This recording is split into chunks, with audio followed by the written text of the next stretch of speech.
আজকে আমি ক্লাস 6-এর অধ্যায় 9-এর কোষে দেখি 9 যে লাস্ট যে অঙ্কগুলো রয়েছে অর্থাৎ 18, 19, 20 আগের ক্লাসে আমি তোমাদের 17 পর্যন্ত অঙ্ক করিয়ে দিয়েছি। আজকের ক্লাসে আমি 17-র পর থেকে অর্থাৎ যে অধ্যায় 9-এর আজকে শেষ যে অঙ্কগুলো কোষে দেখি 9-এর 18, 19, 20 এই অঙ্কগুলোর সমাধান আজকে ক্লাসে করব। তো চলো শুরু করি আজকের প্রথম 18 অধ্যায়ের অঙ্ক। তোমরা প্রত্যেকে বইটা দেখবে, খুব ইম্পর্টেন্ট অঙ্ক। বলছে আমাদের পরিবারে মোট মাসিক খরচের 4,750 টাকা খাওয়ার জন্য ব্যয় হয়।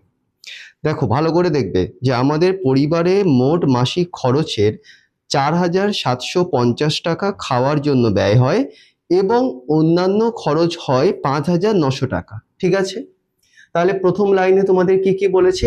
একটা পরিবার আছে, সেই পরিবারে খাওয়া খরচ আর অন্যান্য খরচ। খাওয়া খরচ কত টাকা? 4,750 টাকা বলে দিয়েছে। অন্যান্য খরচ কত হয়? 5,900 টাকা। যদি খাওয়ার খরচ 10% বাড়িয়ে, মানে যে খাওয়ার খরচটা হতো সেই খাওয়ার খরচ 10% বেড়ে যাচ্ছে, এবং অন্যান্য খরচ 16% কমিয়ে, মানে অন্যান্য যে খরচ যেটা হতো সেটাকে আবার 16% কমিয়ে আনছে। একদিকে খাওয়ার খরচ বাড়িয়ে দিচ্ছে, আরেকদিকে অন্যান্য খরচ কমে আসছে, তাহলে মোট মাসিক খরচ বাড়বে না কমবে হিসেব করি। তাহলে জানতে চাইছে যে মোট মাসিক খরচ বাড়বে না কমবে। দেখো মোট মাসিক খরচ এখানে দুটো পরিবারে, কি কি? একটা খাওয়া খরচ আর একটা অন্যান্য খরচ। তাহলে এখন যে পরিবারে মোট মাসিক খরচ কত হয় সেটা আমাদের জানতে হবে। ঠিক আছে, তাহলে খাওয়া খরচ, তাহলে খাওয়া খরচ এখানে বলেছে কত? দেখো খাওয়া খরচ 4,750 টাকা। তাহলে লিখবো আমরা খাওয়া খরচ, পরিবারে খাওয়া খরচ। আমরা স্টেপ বাই স্টেপ অঙ্কটা করব, যেটা বলে দিয়েছে তোমাদের বইয়ে। পরিবারে খাওয়া খরচ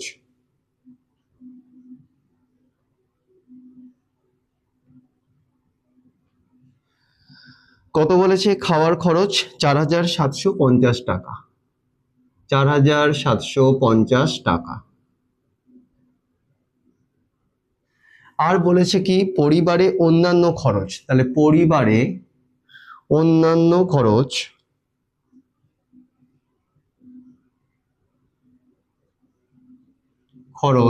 সমান কত বলেছে? পরিবারে অন্যান্য খরচ 5,900 টাকা। 5,900 টাকা। তাহলে পরিবারে খাওয়ার জন্য খরচ হয় হচ্ছে 4,750 টাকা, পরিবারে মাসিক খরচ হয় 5,900 টাকা। এবার তোমরা অঙ্কের দ্বিতীয় লাইনটাকে দেখো। যদি খাওয়ার খরচ 10% বাড়িয়ে, মানে খাওয়ার খরচ যেটা হতো 4,750 এর খরচটা 10% বাড়িয়ে দিচ্ছে, তাহলে খাওয়ার খরচ 10% বাড়ালে কত হবে? তাহলে সেটা বের করব। দেখো লিখবো কি? খাওয়ার খরচ 10% বাড়ালে হবে, দেখো 10% বাড়াচ্ছে খাওয়ার খরচ, কার উপর 10% বাড়াচ্ছে? যে খরচটা হতো 4,750 তার উপরে 10% বাড়ছে। তাহলে আমরা কি লিখবো? 4,750 টাকার ওপর কত পার্সেন্ট বাড়ছে? 10% বাড়ছে। এবারে দেখো 4,750 টাকার উপরে 10% কি? খাওয়ার খরচটা বাড়ছে। তাহলে আমরা কি লিখতে পারি? 4,750 টাকার, এর মানে গুণ 10% মানে 10/100, তোমরা জানো। এবার আমি ওপরের একটা শূন্য নিচের একটা শূন্য কাটতে পারি, আবার এই এখানে একটা শূন্য আর এই পাশে একটা শূন্য, মানে কোনাকুনি শূন্য কাটতে পারি। ঠিক আছে, আরে এক আর একের কোনো দাম নেই, তোমরা কেটে দিতে পারো। তাহলে পড়ে আছে কি? দেখো 475 টাকা, তাই না? তাহলে ভালো করে দেখো, খাবার খরচ যদি 10% বাড়ায় তাহলে কত টাকা বাড়াচ্ছে? 475 টাকা। তাহলে এখন খাওয়ার জন্য খরচ হবে কত? দেখো আগে খাওয়ার জন্য খরচ হতো 4,750 টাকা, যেটা বলে দিয়েছে। তাহলে আগে পরিবারে খাওয়ার জন্য খরচ হতো 4,750 টাকা, এখন খাওয়া খরচ 10% বাড়ালে খরচ বাড়ছে 475 টাকা। তাহলে এখন খাওয়ার জন্য মোট খরচ কত হবে, এর সঙ্গে এটা যোগ, কারণ এটা তো বাড়ছে, তাই না? তাহলে লিখবো এখন খাওয়ার জন্য খরচ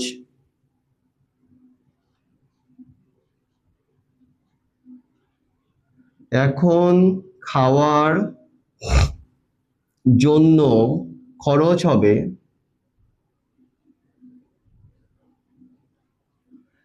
কত? দেখো আগে খরচ হতো কত, 4,750, তার উপর বাড়ছে কত, 475 টাকা। তাহলে সমান কত টাকা? দেখো এখানে রাফটা করি আমরা, 4,750 তার সঙ্গে যোগ করব কত, 475। তো 5 আর 0 যোগ করলে হয় 5, 7 আর 5 যোগ করলে 7, 8, 9, 10, 11, 12, 2, হাতে থাকে 1, 7 1 8, 8 4 12, 2, হাতে 1, 4 1 5, তাহলে হচ্ছে 5,225। তাহলে কত, 5,225 টাকা। তাহলে দেখো আগে পরিবারে খাওয়ার জন্য খরচ হতো 4,750 টাকা, সেই খরচটা 10% বেড়ে গিয়ে হলো কত, 475 টাকা। তাহলে এখন খাওয়ার জন্য খরচ করছে ওই পরিবারটা কত টাকা, 5,225 টাকা। বোঝা গেছে? তাহলে এটা খাওয়া খরচ 10% বাড়ানোর পরে খাওয়ার জন্য মোট খরচ হচ্ছে এত টাকা এখন। কিন্তু আরেকটা জায়গা আছে যে অন্যান্য যে খরচ হতো 5,900 টাকা পরিবারে, সেই অন্যান্য খরচ আবার একদিকে খাওয়ার খরচ যেমন 10% বাড়িয়ে দিয়েছে, অন্যান্য খরচ 16% কমিয়েও দিয়েছে। তাহলে অন্যান্য খরচও কমে গেছে 16%। তাহলে আমরা কি লিখবো, অন্যান্য খরচ 16% কমালে হবে। তাহলে লিখবো অন্যান্য খরচ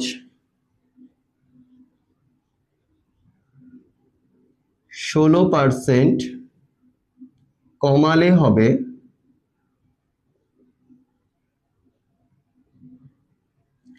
দেখো অন্যান্য খরচ 16% কমিয়েছে, কার ওপর কমেছে, অন্যান্য খরচের ওপরে।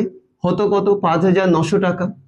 তাহলে আমরা লিখতে পারি 5,900 টাকার 16%, তাই তো? তাহলে তোমরা জানো 5,900 টাকার এর মানে গুণ 16% মানে কিভাবে লিখবে, 16/100। দেখো 100 দুটো শূন্য, 5,900 দুটো শূন্য কাটতে পারি কোনাকুনি। তাহলে পড়ে আছে কে কে, 59 আর 16 গুণ করব, চলো গুণ করে দেখি কত হয়। 59 আর 16, প্রথমে 6 দিয়ে করব, 6 9 হচ্ছে 54, 4 হাতে থাকে 5, 5 6 30, 30 আর 5 হচ্ছে কত, 35। 9 একে 1 দিয়ে গুণ করব, 9 একে 9, 5 একে 5, কত হচ্ছে 4, 9 আর 5 হচ্ছে 14, 4 হাতে 1, 5 একে 6, 6 আর 3 7 8 9, 944 টাকা। তাহলে 944 টাকা। তাহলে এই খরচটা কি হচ্ছে, 944 টাকা কমছে। কার উপর কমছে, অন্যান্য খরচের উপরে কমছে। তাহলে এখন অন্যান্য খরচ কত হবে, আগে অন্যান্য খরচ হতো 5,900 টাকা, তার উপর কমছে এই টাকাটা, কমছে মানে কি, বিয়োগ বাদ যাচ্ছে। তাহলে এখন অন্যান্য খরচ কি হবে, আগে যে খরচটা হতো সেখান থেকে এটা বিয়োগ করে দেবো, সেটা হবে অন্যান্য খরচ, তাই তো? তাহলে লিখবো এখন অন্যান্য খরচ হবে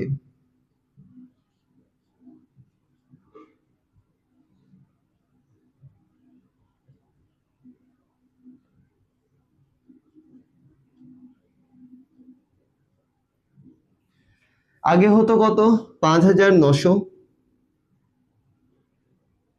বিয়োগ, এখন কমছে কত তার উপরে, 944 টাকা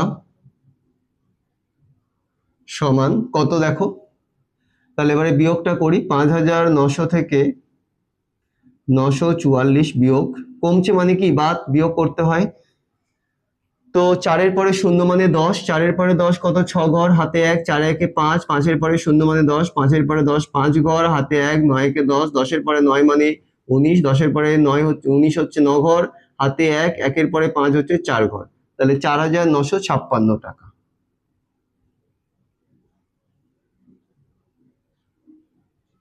টাকা।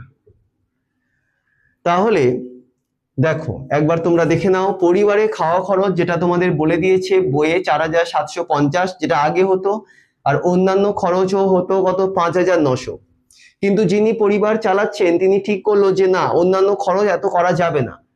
তার থেকে তিনি কি করলেন, একটা সিদ্ধান্ত নিলেন যে আমি খাওয়ার খরচটা বাড়িয়ে দেবো। কতটা বাড়াবে? 10%। তাহলে খাওয়ার খরচ 10% বাড়লো। কার উপরে বাড়লো? আগে যে টাকাটা খাওয়ার জন্য খরচ হতো তার উপর 10% বেড়ে গেল। মানে কত টাকা হলো? 10% বাড়া মানে 475 টাকা। তাহলে এখন সেই পরিবারটায় খাওয়ার জন্য কত খরচ হচ্ছে? দেখো আগে যে টাকাটা খরচ হতো তার উপরে বাড়ছে, মানে কি যোগ হচ্ছে 475। তাহলে এখন খাওয়ার জন্য খরচ হবে কত? এই টাকাটা 5225 টাকা। এবারে তিনি একদিকে যেমন খাওয়ার জন্য খরচ বাড়িয়েছেন, আরেক দিকে অন্যান্য খরচও কমিয়ে দিয়েছেন। কত পার্সেন্ট কমিয়েছে? 16%। কার উপর কমেছে? এই 5900 টাকার উপরে। তাহলে 5900 টাকার 16% মানে কত টাকা কমেছে? 944 টাকা। তাহলে এটা কমেছে। আগে হতো কত খরচটা? 5900, আর এখন অন্যান্য খরচ হবে কত? এই 944 টাকা কমে যাওয়ার পর 4956 টাকা। এটা কিন্তু আমাদের জানতে চাইনি, আমাদের জানতে চাইছি যে এখন পরিবারে মাসিক খরচটা বাড়বে না কমবে। দেখো এটা তো বের করব, কিন্তু আমাদের জানতে হবে আগে পরিবারে মাসিক খরচ মোট কত হতো। তার মানে আগে পরিবারে মাসিক খরচ মোট কত হতো জানতে গেলে এই দুটোকে যোগ করতে হবে। তারপর এখন পরিবারে মাসিক খরচ কত হয় সেটা জানতে গেলে কি করতে হবে? এই দুটোকে যোগ করতে হবে। যেটা এখন পরিবারে খাওয়ার জন্য যে টাকাটা খরচ হয় আর অন্যান্য যে খরচটা হয় সেই দুটো যোগ করে দেবো। দিলে তবেই তো বুঝতে পারবো যে এখন পরিবারে মাসিক খরচটা বাড়বে না কমবে, তাই না? তাহলে চলো লিখি। আগে পরিবারে মোট মাসিক খরচ হতো, আগে পরিবারে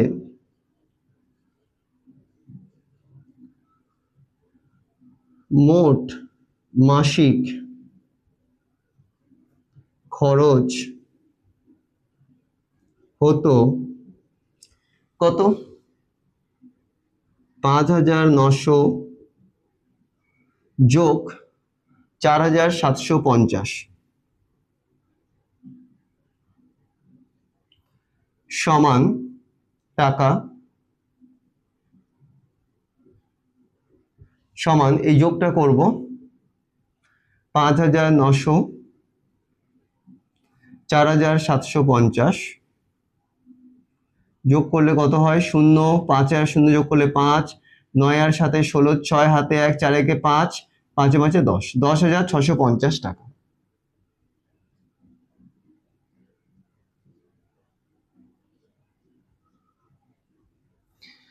তাহলে আগে পরিবারে মোট মাসিক খরচ হতো কত?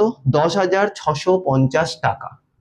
এবারে আমরা বের করব এখন পরিবারে মাসিক খরচ কত হয়। ঠিক আছে, তাহলে লিখবো এখন পরিবারে মাসিক খরচ হয়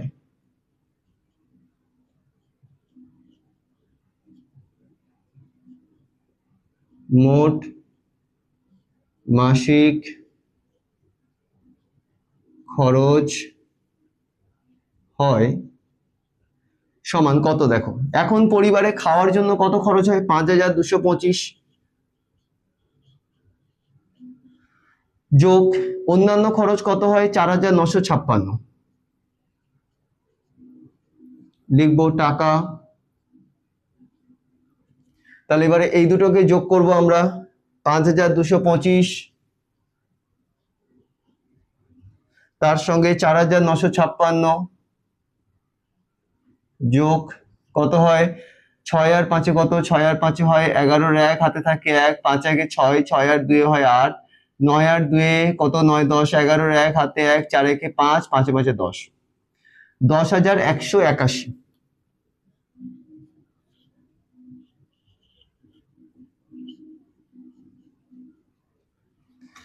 তো দেখো আগে পরিবারে মাসিক খরচ হতো 10,650 আর এখন পরিবারে মাসিক খরচ হচ্ছে 10,181 টাকা।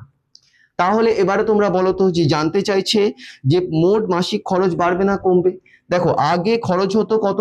10,650 টাকা, আর এখন হচ্ছে কত? 10,181 টাকা।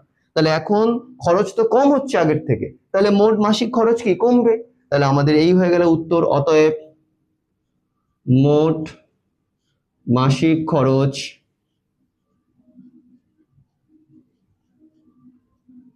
কমবে।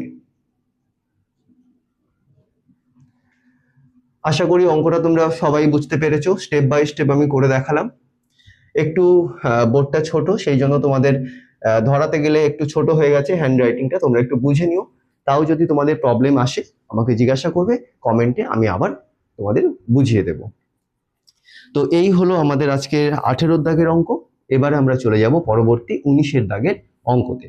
দেখে নাও তোমরা 18 দাগের অঙ্কটা।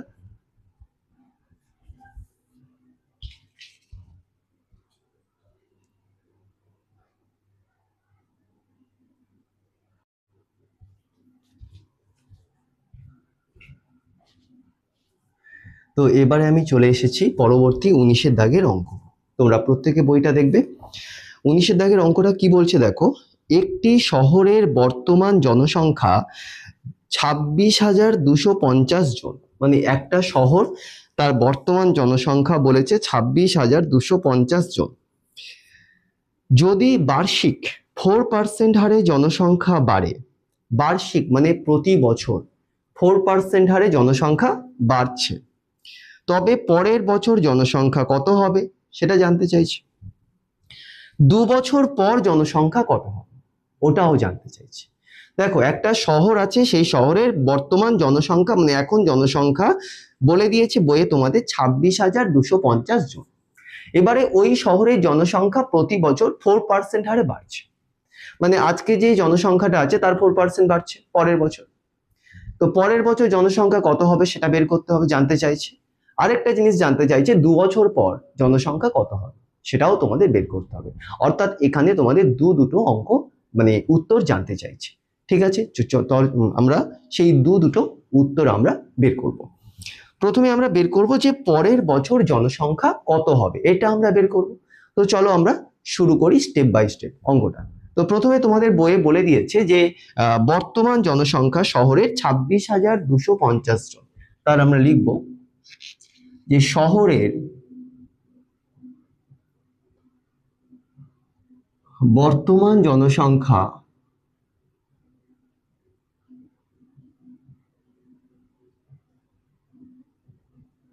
26,250 জন।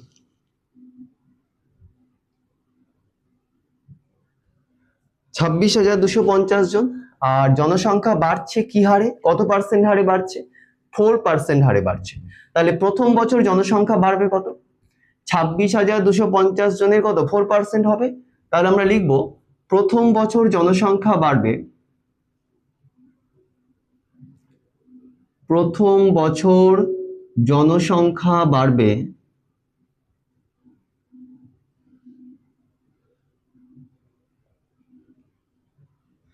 দেখো বলে দিয়েছে জনসংখ্যা বৃদ্ধির হার কত পার্সেন্ট, 4%।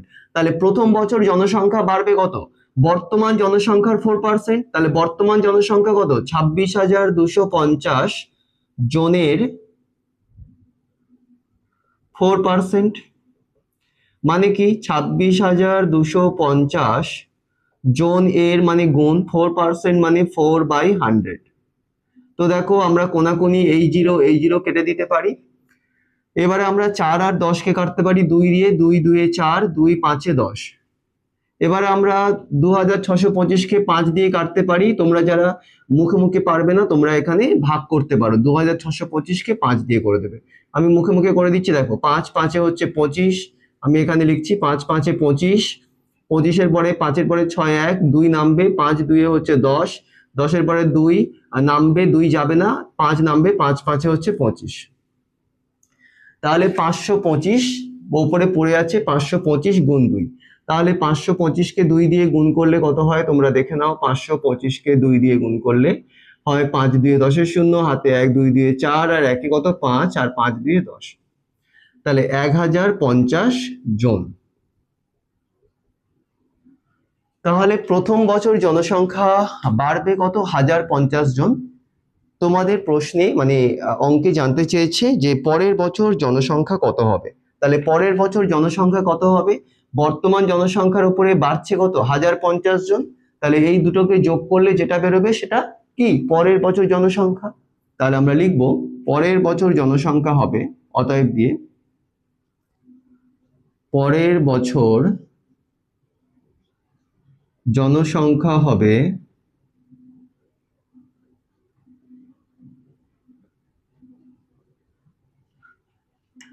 বর্তমান জনসংখ্যা 26,250, আর প্রথম বছর বেড়েছে কত 1050, মানে বেড়েছে মানে কি যোগ করলে কত হবে দেখো 26,250, তার সঙ্গে 1050 যোগ 00 যোগ করলে 0, 5 5 10 0, হাতে 1, 2 1 3, 6 1 7 আর 2 27,300। তাহলে পরের বছর জনসংখ্যা কত 27,300। এটা তোমাদের গেল একটা উত্তর, যেটা বইয়ে তোমাদের জানতে চেয়েছে যে পরের বছর জনসংখ্যা কত হবে। এটা একটা। পরের উত্তর আমাদের বের করতে হবে, সেটা কি, যে 2 বছর পর জনসংখ্যা কত হবে। দেখো প্রথম বছর মানে কি একটা বছর চলে গেছে, তাহলে 2 বছর পর জনসংখ্যা বাড়বে কত, দ্বিতীয় বছর, মানে প্রথম বছরে জনসংখ্যা বেড়েছে এত, তাহলে দ্বিতীয় বছর জনসংখ্যা বাড়বে কত, তাহলে দ্বিতীয় বছর বাড়বে নিশ্চয়ই এই জনসংখ্যার উপর বাড়বে না, জনসংখ্যা তো বেড়ে প্রথম বছরে এত হয়েছে, তাহলে দ্বিতীয় বছর বাড়বে কার উপরে, এই প্রথম বছরের উপরে বাড়বে, তাই না। তাহলে লিখবো দ্বিতীয় বছর জনসংখ্যা বাড়বে, দ্বিতীয় বছর জনসংখ্যা বাড়বে সমান প্রথম বছরের উপরে 4%, কারণ বলে দিয়েছে প্রতি বছর 4% হারে বাড়ছে। তাহলে প্রথম বছর কত বেড়েছে, মোট 27,300 জনের 4%, তাহলে 27,300 জন এর মানে কি গুণ 4% মানে 4/100। তাহলে কোনাকুনি যদি কাটি, এই দুটো শূন্য কেটে যায়, তাহলে কত পড়ে আছে 273 গুণ 4। তাহলে আমরা 273কে 4 দিয়ে গুণ করে দেখব, 3 4 কত 12, 2 হাতে থাকে 1, 4 7 28, 28 1 29, 9 হাতে 2, 4 2 8, 8 আর 2 10, তাহলে 1092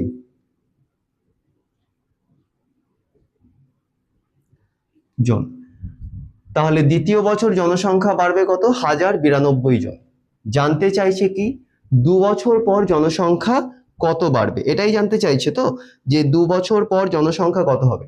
দেখো প্রথম বছর জনসংখ্যা বেড়েছে এত 1050, তাহলে প্রথম বছর জনসংখ্যা হয়েছে 27,300 জন, আর দ্বিতীয় বছর জনসংখ্যা বাড়বে কত 1092 জন। তাহলে 2 বছর পর মানে প্রথম আর দ্বিতীয় এই দুটো নিয়ে 2 বছর হয়ে গেছে, তাহলে 2 বছর পর জনসংখ্যা কত হবে জানতে চাইছে।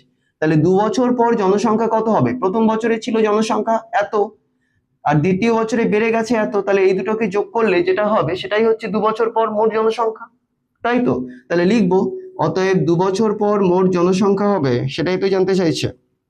হ্যাঁ, তো চলো লিখি 2 বছর পর মোট জনসংখ্যা হবে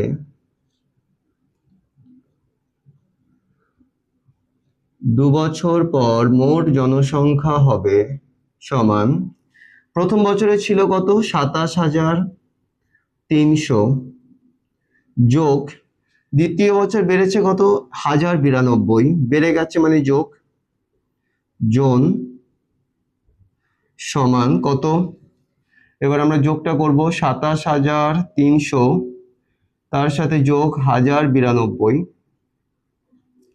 2 আর 0 যোগ করলে 2, 9 আর 0 9, 3 আর 0 3, 7 আর 1 8, 2, তাহলে 28,392 জন, 28,392 জন।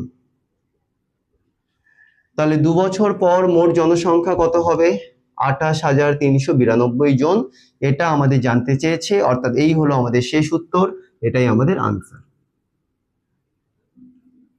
আশা করি তোমরা বুঝতে পেরেছো। 19 দাগের অঙ্ক দেখে নাও, এরপরে আমরা চলে যাব একদম আজকের ক্লাসের শেষ অঙ্ক, যেটা 20 দাগের অঙ্ক।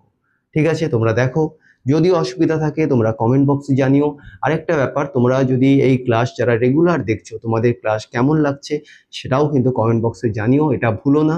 তোমাদের ফিডব্যাক পেলে আমি আরো ইন্সপায়ার হয়ে তোমাদের ক্লাসগুলো করাতে পারবো। তো তোমরা কমেন্ট করো, যারা ক্লাস দেখছো কমেন্ট যত বেশি বেশি করবে আমি তত রেফারেন্স, তোমরাও আমাকে বলতে পারো যে স্যার এই রেফারেন্স বইগুলো করান, আমি নিশ্চয়ই সেই রেফারেন্স বইগুলো করানোর চেষ্টা করব। ঠিক আছে, তোমরা কিন্তু কমেন্টটা করবে। ওকে, তো চলো চলে যাই আমরা আজকের ক্লাসের একদম শেষ অঙ্ক 20 দাগে।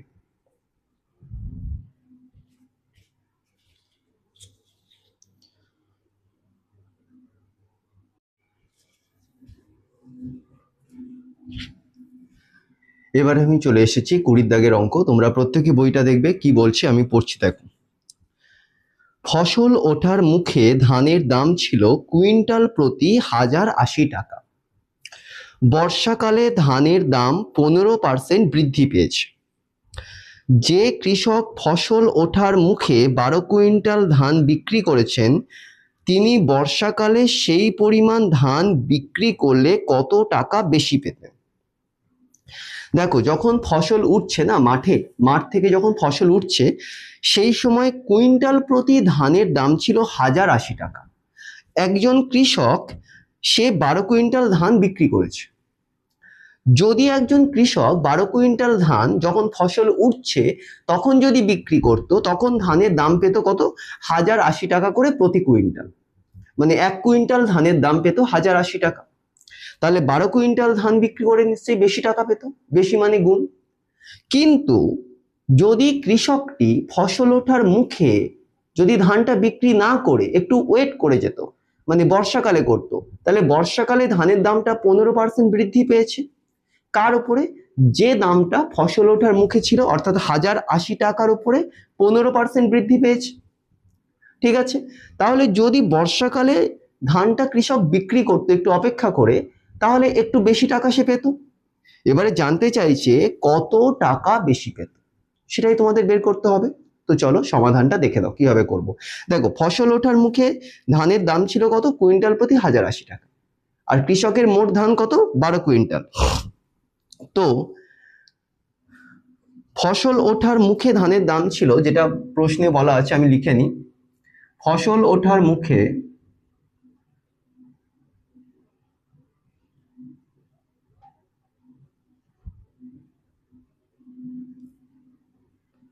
ধানের দাম ছিল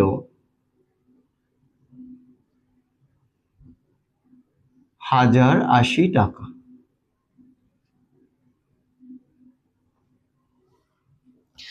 কৃষক মোট ধান বিক্রি করেছেন কত? 12 কুইন্টাল ধান। কৃষক বিক্রি করেছেন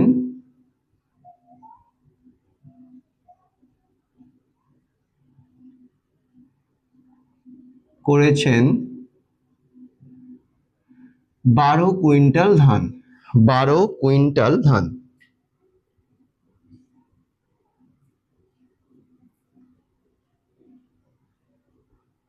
কৃষক বিক্রি করেছেন 12 কুইন্টাল ধান। তাহলে ফসল ওঠার মুখে ধানের দাম ছিল কত? 1080 টাকা। আর কৃষক বিক্রি করেছেন 12 কুইন্টাল ধান। তাহলে ফসল ওঠার মুখে ধানটা বিক্রি করেছে, তাহলে কৃষক কত টাকা পেয়েছে? তাহলে ফসল ওঠার মুখে ধান বিক্রি করে, তাহলে লিখবো ফসল ওঠার মুখে 12 কুইন্টাল ধান বিক্রি করে কুইন্টাল ধান বিক্রি করে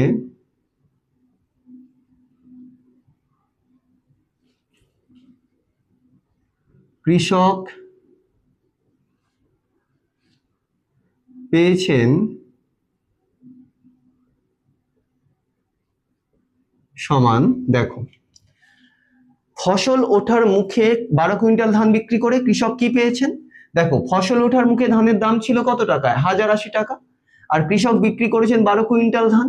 তাহলে ফসল ওঠার মুখে ধানের দাম ছিল 1080। তাহলে 1 কুইন্টাল ধান যদি 1080 টাকায় বিক্রি হয়, তাহলে 12 কুইন্টাল ধান বিক্রি করে কি বেশি টাকা পাবে? বেশি মানে কি আমাদের গুণ করতে হবে। তাহলে 1080-কে আমরা গুণ করব কত দিয়ে? যত কুইন্টাল ধান বিক্রি করেছে 12 সমান কত হচ্ছে? দেখে নাও 1080-কে 12 দিয়ে গুণ করলে কত হচ্ছে, 2 0 0 8 2 16 6 হাতে 1, 2 0 0 1 বসে গেল, 2 1 2। এবার 1 দিয়ে করলে 1 0 0 1 8 8 1 0 0 1 1 1, তাহলে 0 6 8 1 9 2 1, তাহলে 12,960 টাকা। তাহলে 12,960 টাকা। তাহলে ফসল ওঠার মুখে 12 কুইন্টাল ধান বিক্রি করে কৃষক পেয়েছেন কত, 12,960 টাকা, তাই তো? এটা পেয়েছেন ফসল ওঠার মুখে 12 কুইন্টাল ধান বিক্রি করে। এবারে বইয়ে বলে দিয়েছে বর্ষাকালে ধানের দাম 15% বেড়ে গেছে, মানে যে দামটা ফসল ওঠার মুখে ছিল সেই দামটা কিন্তু আর নেই, বর্ষাকালে ধানের দাম 15% বেড়ে গেছে। যদি কৃষক বর্ষাকালে এই ধানটা বিক্রি করতো, মানে ফসল ওঠার মুখে বিক্রি না করে যে 12 কুইন্টাল ধানটা যদি বর্ষাকালে বিক্রি করতো, সে কত টাকা বেশি পেত, এটা জানতে চাইছে। তো আমরা এবার লিখবো বর্ষাকালে ধানের দাম বৃদ্ধি পেয়েছে কত, 15%, 15%, সেটাই তো বলে দিয়েছে, 15% বেড়ে গেছে, তাই বলে দিয়েছে। তাহলে লিখবো বর্ষাকালে ধানের দাম বেড়ে গেছে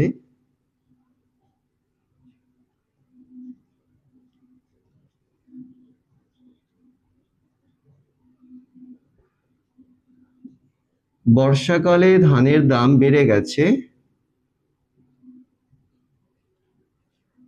15%।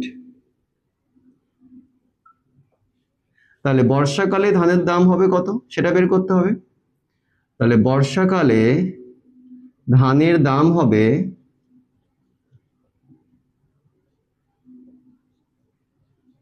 দেখো বর্ষাকালে ধানের দাম বেড়ে গেছে 15%, কার উপর বেড়েছে, যেটা ফসল ওঠার মুখে যে ধানের দামটা ছিল তার উপরে 15% বেড়েছে।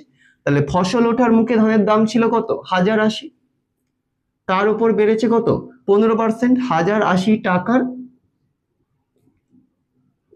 15%, মানে কি 1080 টাকার মানে কি গুণ 15%, মানে 15/100। তাহলে কোনাকুনি কাটলে এই জিরো কাটতে পারি। তো 5 দিয়ে যদি 15 আর 10 কাটি, 5 3 হয় 15, 5 2 10, 2 আর 108 কে যদি কাটি, দেখো 2 দিয়ে হলে 2 5 হবে 10, 8 নামলো, 2 4 8, তাহলে 54 গুণ 3। তাহলে 54 আর 3 এর গুণ করলে কত হয়, দেখো 54 কে 3 দিয়ে, 3 4 হয় 12, 2 হাতে 1, 3 5 15 আর 1 16, 162 টাকা।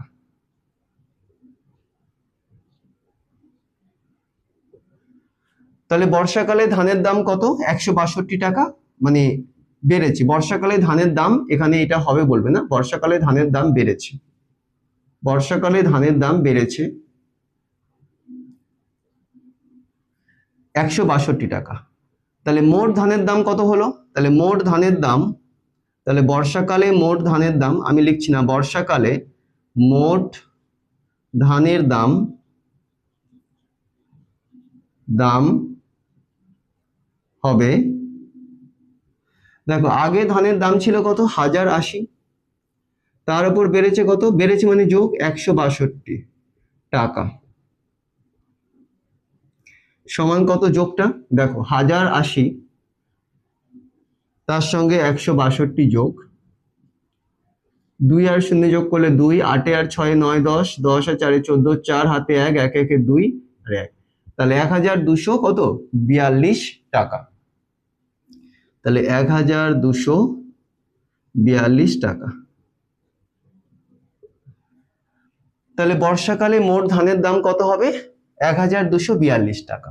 এবারে তোমাদের বলে দিয়েছি যদি কৃষক বর্ষাকালে ওই 12 কুইন্টাল ধান বিক্রি করত তাহলে কত টাকা পেত আর কত টাকা বেশি পেত। তাহলে কৃষকটি বর্ষাকালে 12 কুইন্টাল ধান বিক্রি করলে কত টাকা পেত সেটা বের করতে হবে। তাহলে বর্ষাকালে 1 কুইন্টাল ধানের দাম এত হয়েছিল, যেটা ফসল ওঠার মুখে ছিল 1080 টাকা, তাহলে 1 কুইন্টাল ধান বিক্রি করলে এই টাকাটা পেত, তাহলে 12 কুইন্টাল ধান বিক্রি করলে নিশ্চয়ই কি অনেক বেশি টাকা পাবে। তাহলে লিখবো বর্ষাকালে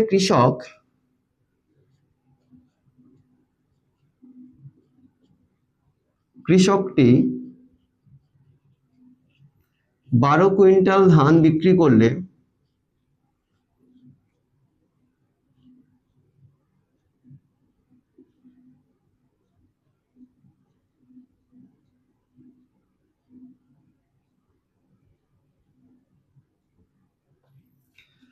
দাম পেত সমান, দেখো বর্ষাকালে ধানের দামটা হয়েছে কত 1242, আর কৃষকের ধান কত 12 কুইন্টাল, তাকে 12 দিয়ে গুণ, সমান কত,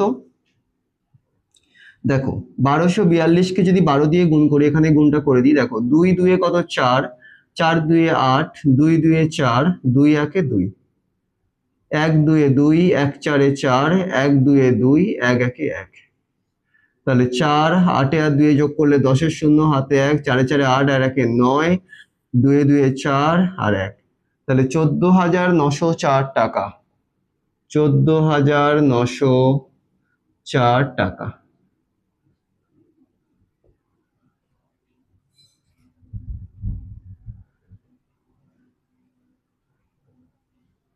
তাহলে এবারে দেখো, তাহলে ফসল ওঠার মুখে কৃষক ধান বিক্রি করে পেয়েছিল কত 12,960 টাকা।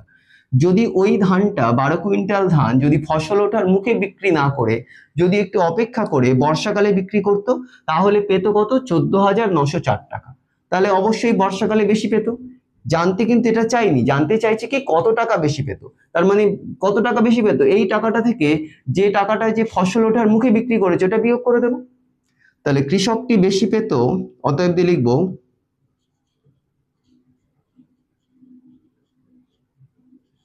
বেশি পেত 14,904 বিয়োগ 12,960 টাকা